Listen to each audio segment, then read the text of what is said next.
What is up, guys? How's it going? Today I've got a really exciting list to show you. I'm sure you're already seeing it on the ladder all the time because I know I am. It's either this one or the cycle list that's going around. So I want to start off by saying at the moment, this is one of the best decks in standard at the moment. As you can see on sites like MTG Goldfish with a 23.5% meta right now, Yorion Lukka is incredible. One of my favorite aspects behind it is it gets you out of various different types of situations. It's very adaptive to whatever type of archetype it's going against. You have cards such as Narset that's going to help put an end to things like the cycle list that we're seeing, as they can't draw more cards. It's not necessarily ending it per se, because they can still dump stuff into their graveyard, opening up Zenith's Flare. However, they're not pulling any more cards from it, and they're not getting that card advantage to help sustain, and it ends up putting them to an end. Teferi helping to kind of regulate some of those more stompy boy lists by bouncing creatures back, giving you some card draw. And then, of course, Lukka himself. Being that Agent of Treachery is the only creature in this list outside of token creatures that are generated from things like Omen of the Sun and Elspeth, Lukka's -2 is just incredibly strong. So if you're able to resolve Lukka, being able to exile one of the 1/1 tokens that you have out will allow you to reveal cards from the top of your library until you reveal a creature card, which is Agent of Treachery, being that that's the only creature we have in our list outside of Yorion, which is in a companion spot. And it will come out to the battlefield and essentially take something and help regulate the battlefield from there. Now, in the particular matchup we had today, it's a little bit clunky.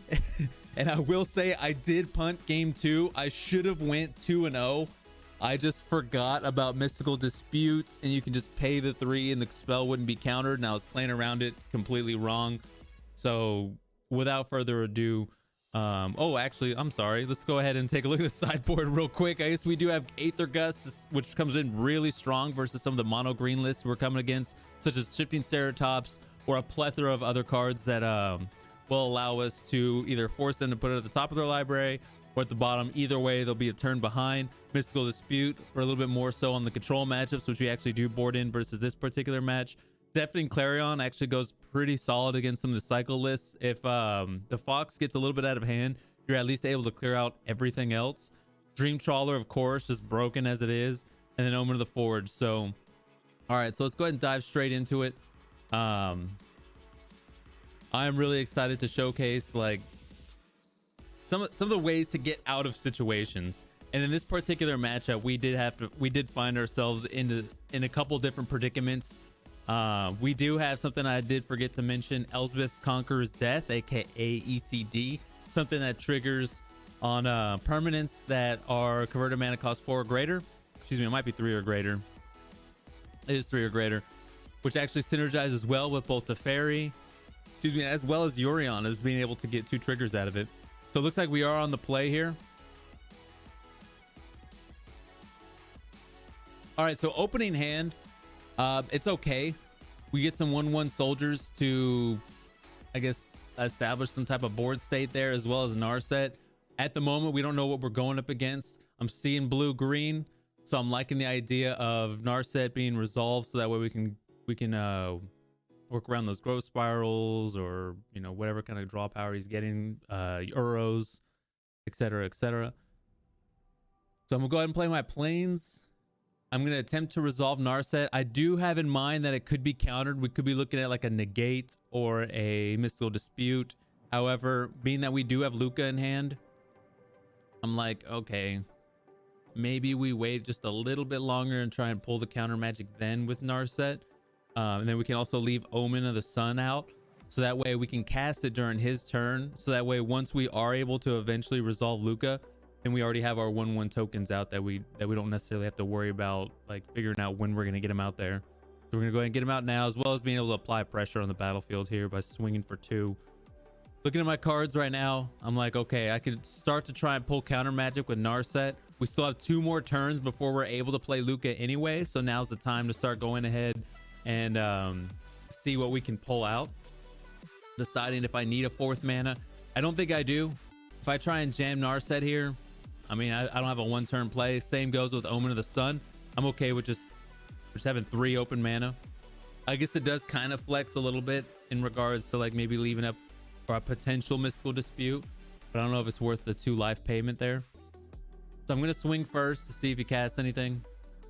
He doesn't, so I'm going to go ahead and attempt to resolve Narset, I believe. I think I remember that's what I did.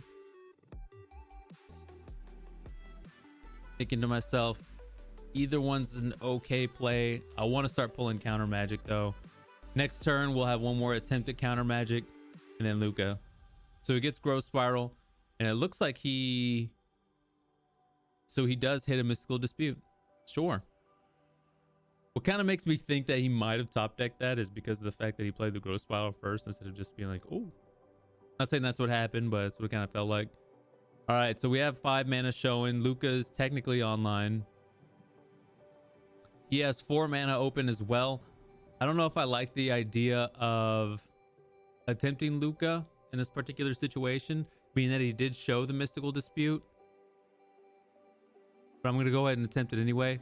He has 5 cards in hand, a little bit of a hand check to see what his counter magic looks like, as well as trading 1 for 1 and keeping the battlefield in my favor as far as being able to punch 2 points of damage in every turn. He's having to focus more so on the counter spells. So he does resolve a Nissa. Becomes a little bit of a problem, but it does open up ECD for us. He's still showing technically 3 points of mana, so if we try to resolve ECD, he could still counter it. I'm a little hesitant about it, but I think I have to force check it. We've already seen 3 counter spells already, so I think probability wise it's okay. It's a good play here. Oh, so we saw 2 counter spells, Mystical Dispute and Negate. So he does have a Thassa's Intervention. So he just straight up main boarded a pretty solid amount of counter magic. So there goes our ECD. I'm kind of looking at the idea of Yorion here. I don't like it, but I'm kind of like, okay, maybe we can just flood the board. We also get a 4 or 5 flyer. I don't know if he's running a whole lot of flyers in this list. So, all right. So he resolves Nightpack Ambusher. We're thinking to ourselves, okay, how do we get out of the situation? We take the 6. We go into a Fires, which is okay. We could play our land. We can get our Fires out, and then we can also resolve Yorion. He has 1 card in hand. If it gets countered, it gets countered. Otherwise, we have to get it out so we can start applying pressure to Nissa before she gets a little bit too out of hand. Sky Nomad resolves. We're gonna go ahead and rebounce. I'm thinking to myself, so I've cast Fires and I cast Yorion, so I've already hit my 2 spell limit this turn, so I might actually bounce back Fires of Invention also, because since it's not on the battlefield, I can then cast the 3rd spell, which is Omen of the Sun, and while it's on the battlefield, I can't flash it in during his turn anyway, so Omen of the Sun is gonna have to be played during my turn at some point regardless. So we're gonna go ahead and exile that as well. We're gonna crack our Fabled Passage, probably grab like a Plains or whatever. I don't think it really matters too much since we do have Fires out. We do have to be cognizant if he does have like Gem Razor or something to be able to get rid of my Fires, so we do still are cognizant of our mana base, but I think we should be pretty solid. We're gonna go ahead and cast out our Omen of the Sun now, get 2 more 1/1s, and we're gonna pass turn. We're gonna get them back, and we get 2 more 1/1s. So 2 cards in hand for him. I'm not 100% certain as to what he is going to do in regards to answering Yorion. We could potentially see something like a Brazen Borrower, which could bounce back Yorion, forcing me to go another turn without swinging on Nissa. However, okay, so he does swing with Nightpack Ambusher, and then it's 2 lands. So what I'm thinking is his only source of getting rid of Yorion is to bait me blocking here, which I'm going to take that bait, and we could go into like a Scorching Dragonfire. He does show 2 sources of red, but I think it's worth killing the Nightpack Ambusher as we're sort of out of gas here. We could still crack our Omens to help scry and pull cards, but we are definitely on a clock right now, so I'm okay with trading my Yorion for Nightpack Ambusher here. Like I said, I think we could see a Scorching Dragonfire or something along those lines. Otherwise, there would be no reason for him to swing with a Night Pack like that. Okay, so Storm's Wrath, board wipes. So regardless, we should be solid there. We draw into a land, which we're going to go ahead and probably cycle here. So that way we can try and hit something and do something about Nissa.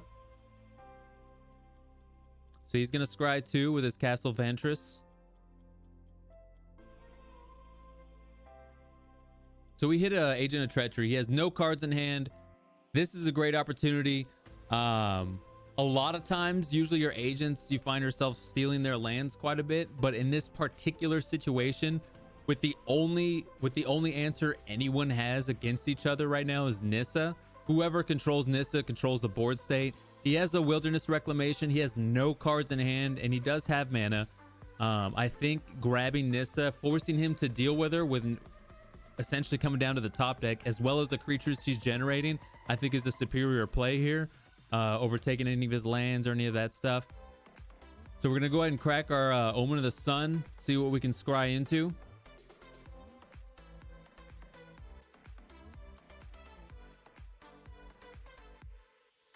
Let's see what we can look at.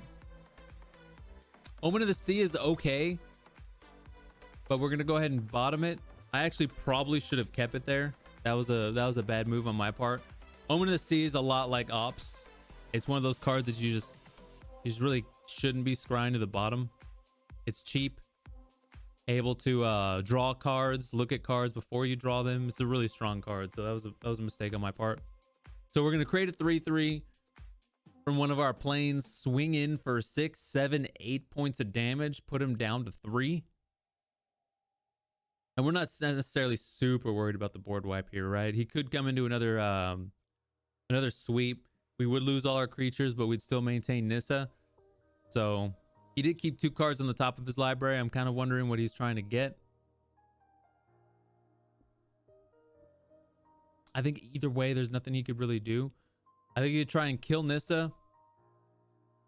I think he doesn't have the mana to 1, 2, 3, 4, 5, 6. He couldn't just lethal me with a explosion, excuse me. I guess he's looking for an answer via card draw. So he could board wipe, which would help stabilize him.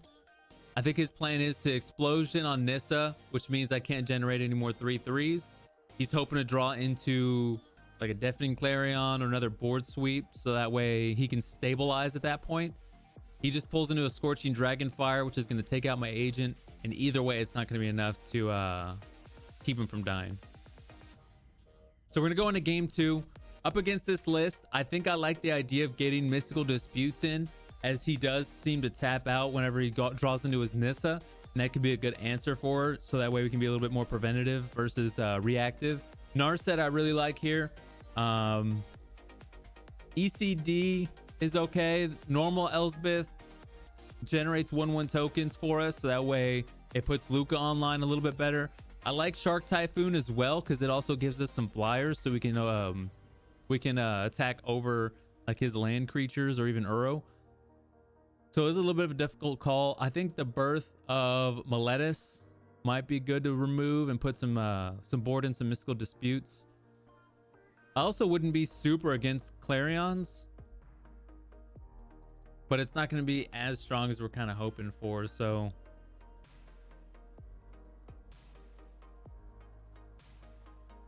yeah, I like the idea of taking those out, putting our disputes in, and I think we just full send it like that. The next thing we're going to be looking at is what he boards in. We could potentially see a lot more counter magic coming out, a little bit more conservative with it as far as waiting for certain things like ECD or agents or Lukkas, etc., etc. Especially he's taking a little bit to sideboard, isn't he? Yorion is a difficult list to board against, as it kind of feels like it's got quite a bit of answers for a lot of different things, as well as the ability to stabilize relatively quickly and get a 4/5 out there that you just for sure have available to you by turn 5. I also really like the ability to bounce back fires with it and allowing you to cast more spells. that particular turn. So usually turn 5 is a really strong turn for you. Okay, so he picked his cards. I will disclosure, guys, I punted big time this round. I remember this round and it hurts. I should have went to 2-0, but you guys are gonna see where my mistakes were, and then maybe you won't make those mistakes either. I know. All right, so opening up, we have a Teferi, we have 2 Shatters and a Lukka. I'm okay with this. Not the greatest, but I'm okay with it. We don't have a whole lot of interaction till turn 3, but this deck is just a little bit slower from the get-go anyway. Looking at an agent, we're gonna go ahead and bottom it because we do want to at least hit our 4 mana drop, and then also a fires. We don't want to be a turn behind for any of that. So we go into a Triome. We don't have a turn 2 play anyway, so we're gonna go ahead and get our tap mana out first. And then Teferi, turn 3. We could potentially see the counter magic here, but I think Teferi's worth the trade. He's not going to be like our win condition by any means, but he does stop a lot of the counter magic, so he's extremely useful and extremely powerful in this matchup. But he's also really good for just baiting the counter magic that he could potentially have, opening up the floodgates for something like Lukka. We're going to attempt to jam fires. I think it gets countered here, but I'm trying to pull those out as much as possible. It does resolve. Intriguing. Little bit of good information for me, because it also presents whether or not Lukka is going to be viable. Now we're going to sit on Lukka until we get 1/1 creatures out to actually get some use out of him. He does resolve a Wilderness Reclamation, which is going to be a little bit spicy for us. I'm thinking to myself, okay, so I guess we're just going to attempt to hand check again. 4 cards in hand. He used the Brazen Borrower, which is a little bit interesting, but we're going to attempt it. He does have the Mystical Dispute. We're going to go ahead and let the Hallowed Fountain come in tapped. I'm kind of looking at Shark Typhoon as the next play.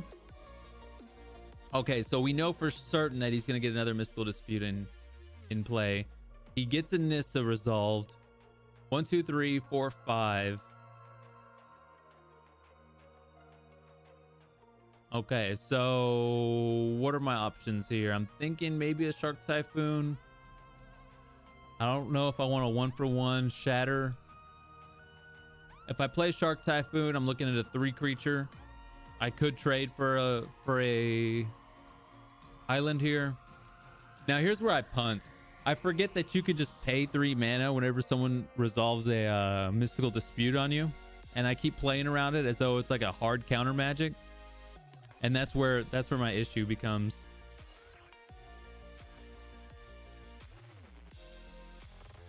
So I'm going to try and bait a little bit. So I see that he puts out another Mystic Sanctuary, gets his Mystical Dispute back on the top of his library. So we know he's going to end up pulling into 2 total that we're going to have to work around. 1, 2, 3, 4. I guess I would have to wait 3 turns to ensure the Shatter, or we can just pull him. I'm looking at the idea of casting Shark Typhoon and blocking. We would be able to kill one of his things. However, his Nissa's at 7 right now, so I also like the idea of putting it 3 more turns behind, which would essentially buy me more time as well.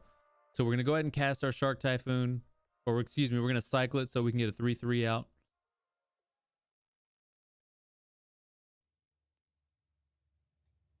And we go into an Omen of the Sun. There's our Castle Vantress. So we do have 6 mana online. I'm thinking to myself, okay, so if I plug it Nissa here, put her 3 turns behind, it gives us a little bit more clock to work with. Now, an issue I did run into is he swings for 9 and I only have 8 up. So I'm thinking to myself, okay, came across a little bit of an issue here. I could resolve Omen, have 2 1/1s I can block with, at least block one of his islands. Or I could also cast a Shark Typhoon for 4, get a 4/4, kill one of his things, take 6, go down to 2. I think I like that idea a little bit better. 1, 2, 3, 4, 5, 6. So we get a 4/4 from it. We can kill his Brazen Borrower. That way we don't have anything blocking our Shark Typhoon if we do get onto the offensive.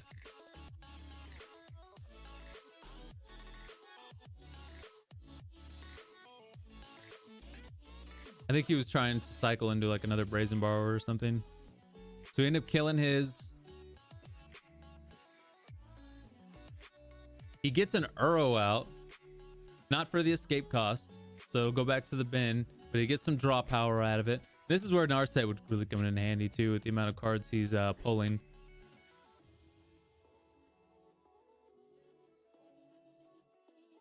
Yeah, I think that's what he was attempting to do with the cycle. Let's hope to get into a Brazen Borrower, bounce mine back.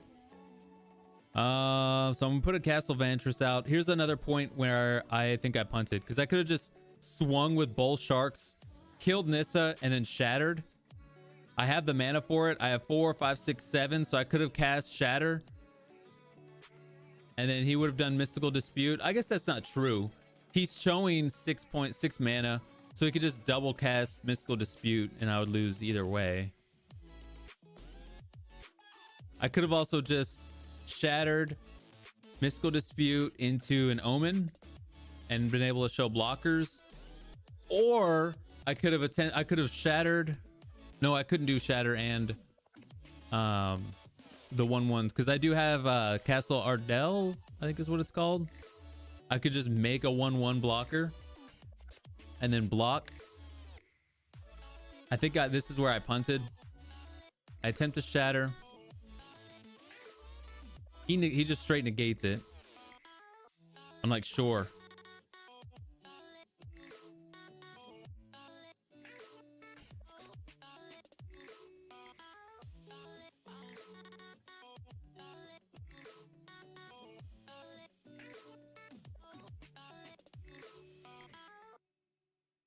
So I guess it wasn't necessarily super punt. He had a negate in hand, so 2 Mystical Disputes and a negate. Those are some mean top decks. So this is a perfect opportunity for us to get out of the situation. As he casts Wilderness, I'm attempting to cast Omen, which is going to put blockers out in the battlefield for me, and that would force him to tap his lands, his 3/3s, if he were to counter it, which is fine with me. That's less blockers that I got to worry about. And that's going to put him a turn behind. So now we know what's in his hand. He has 1 Mystical Dispute. I could just shatter and then just pay the 3. Instead, I attempt to work around it, which was just a mistake on my part. I could have hit Nissa for 4 and then shattered, paid the 3. I think that's where I punted.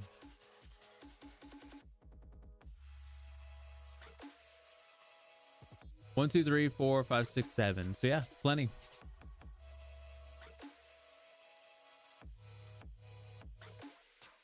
I think I had Yorion or something instead.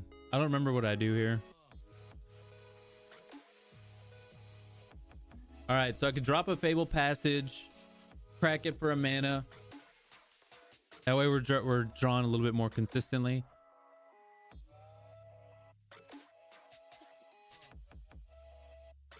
We'll go ahead and grab a white source.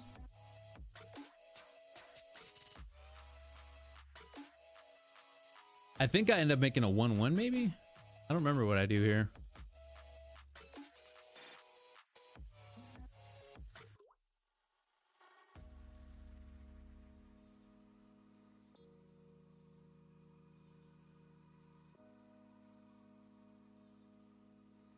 Oh yeah.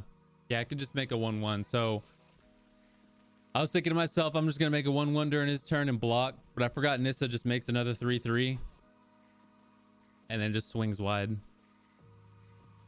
And that's where I punt. Should have swung with the 4/4, bring Nissa down, and then shattered. I'm gonna attempt to draw something. Go into a Steam Vents. That's all she wrote. Could have been a 2-0, dudes.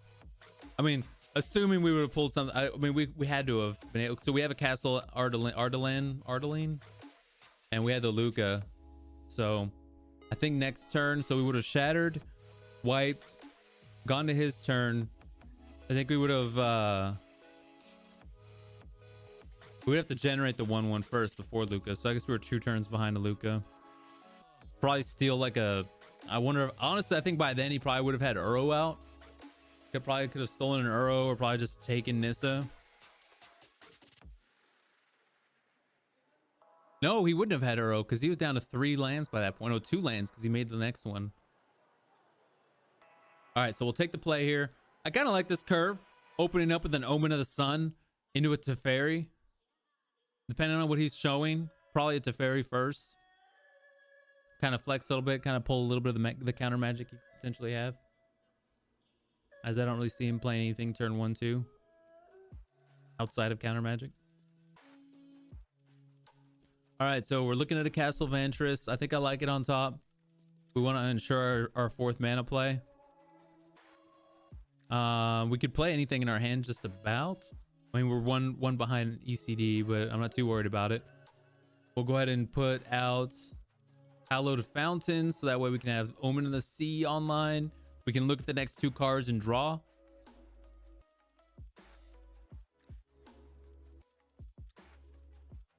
I like Fires. I also like Fabled. I think I'm okay with both of these.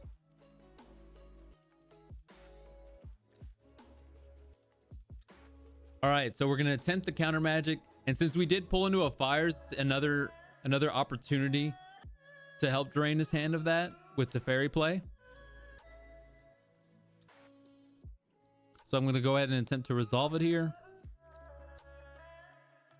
He's gonna Mystical Dispute it, sure. So we just trade 1 for 1.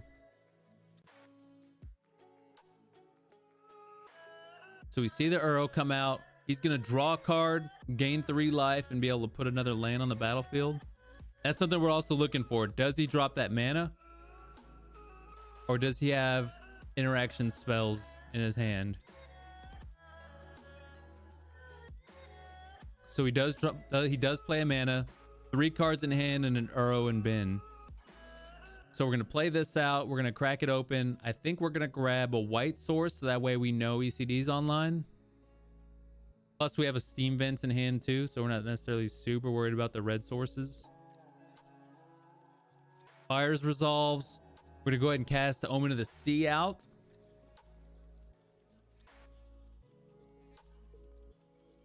And we're just gonna pass turn. Looks like we have Yorion online next turn as well as ECD if he does get something big out. So he's gonna shock that in, which is interesting, and not play anything. So we didn't see the Nissa. I like the idea of Triome, because we're not super worried about whether it's tapped or not right now. I guess it could have helped if it was untapped. I don't know, because it's three CMC to crack either sea or sun. So we're just gonna swing for 2 and probably just cast Yorion here. I think the smart decision would probably be to sit on Yorion. Okay, so since he did this, now we know we're good for Yorion. He tapped out, no Wilderness, no Nissa. I'm okay with this. We get our Yorion out. We reproc our Omens.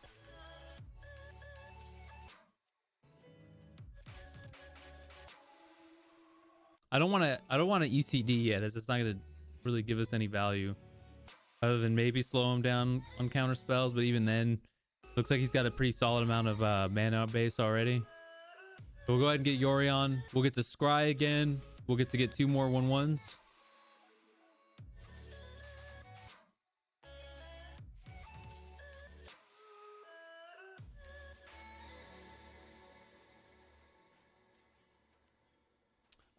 I like Agent here. 1, 2, 3, 4, 5, 6, 7 mana in hand. I'm okay with having another weapon in hand.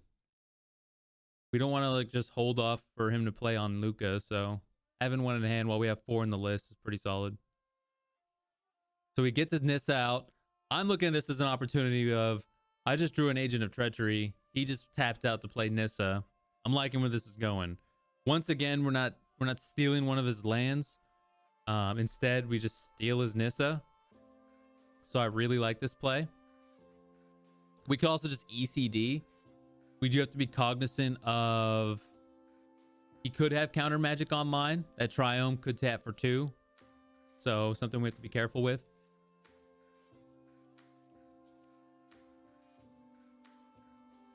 So he's gonna wilt and kill my fires. Sure. Openly taps him out.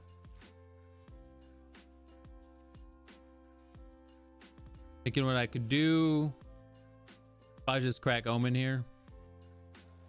Scry the top 2 of my library, see what we can pull into. I kind of like both of those. Okay. Looks like we're just going to dig for like a Lukka or something.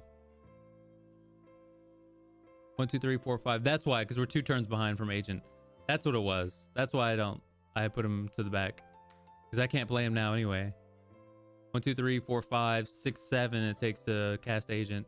So I'll probably just have to ECD to stop Nissa here. Especially while he's tapped out. It'll also give us some value out of ECD. And we can pull out Teferi at the end of its saga.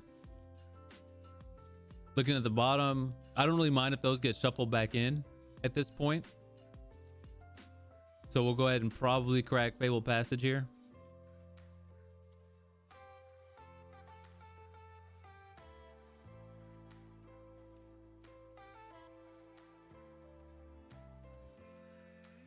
All right, so looking at it, I think I win the race as far as flyers go. He has 1 card in hand. He does have an Uro. But if we're going to race, I think my 4-5 is going to beat the 3-3. So we're going to start applying that pressure now, especially since we were at 22 and he was at 20. I can just chump block here. We have 2 agents in hand, so we could also just end up stealing his 3-3 land, and it's going to give us another land if we need another mana source. So 2 cards in hand. Looking at what he has.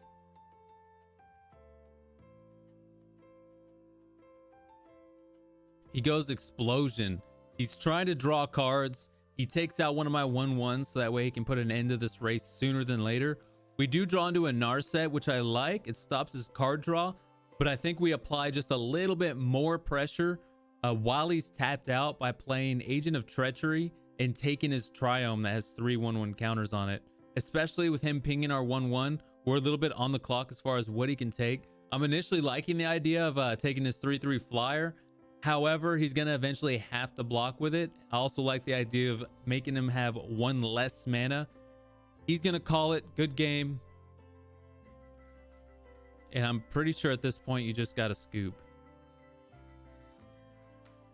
He could potentially board wipe. Yorion would survive it. We have another agent in hand. And a Narset, so a little bit confident in our current board state, and I don't really think he can get out of it now. We also have an Omen we can crack at some point when we're starting to top deck.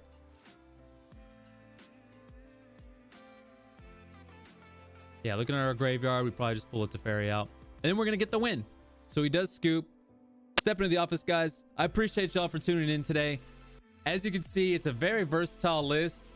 There's a reason why it's like 23% meta right now. It's really strong, and you're going to see it on the ranked ladder board quite a bit. Some of the counters to it I've kind of seen are obviously the more aggro based deck, Gruul. We haven't seen as much mono red recently, but it can be pretty detrimental to it. Of course, the mono green list would do really well, and any kind of like enchantment hate. But otherwise, it's proven to be really, really solid. I just built this list. I'm already starting to push the ladder really quickly. Appreciate y'all for tuning in. If you haven't already, make sure you guys hit that like and subscribe button down below if you want to see some live content. I do stream over at twitch.tv/Scottoria is my main channel. And then I'm also the stream lead for the U.S. Army's esports team. So twitch.tv/US Army Esports, where I'm usually live streaming MTG content Monday, Wednesday, and Fridays. Make sure you also follow me on Twitter at Kevin Raisins. I keep forgetting to make a little sign right here so you guys can just see it. Appreciate y'all for tuning in. I'll see you again next week.